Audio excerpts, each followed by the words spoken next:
இயேசுவின் அன்பு. கிறிஸ்து இயேசுவின் நாமத்தினாலே உங்களுக்கு அன்பின் வாழ்த்துக்கள். ஏசாயா 60 அதிகாரம் 2 இதோ இருள் பூமியையும் காரிருள் ஜனங்களையும் மூடும்.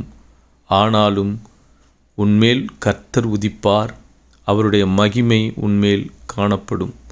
ஆம் பிரியமானவர்களே, கர்த்தர் உங்கள் மேல் உதிக்கும்படியாய் அவர் உங்கள் மீது கிருபை வைத்திருக்கிறார். உங்கள் வாழ்க்கையில் ஆண்டவரே, நீங்கள் நினைக்கலாம், எல்லாம் முடிந்தது ஆண்டவரே, இது என் வாழ்க்கையில் இருள் சூழ்ந்து விட்டது, இதோ நான் நம்பின எல்லாம் முடியாமல் போனது, இனி என்ன செய்வேன் என்று விரக்தியின் விளிம்பில் இருக்கலாம்.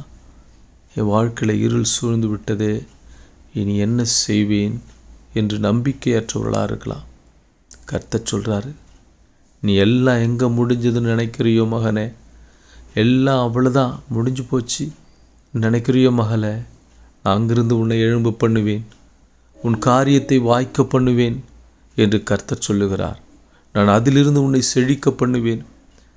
காரில் உங்களை மூடினாலும் அநேகர் மத்தியில் உங்கள் மேலே கர்த்தருடைய கிருபையை உதிக்க பண்ணுவார். உங்களை திரும்ப எழும்ப பண்ணுவார். அவர் உங்களை எழும்ப பண்ணி அவர் மகிமையால் உங்களை நிரப்புவார்.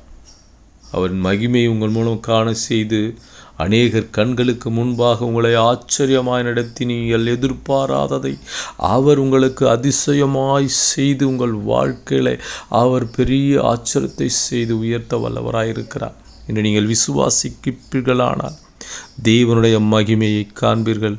அவர் அற்புதங்களை செய்ய வல்லவர். கர்த்தர் நீங்கள் நினையாததை செய்து உங்களை உயர்த்தி ஆசீர்வதிப்பார். ஆமென்.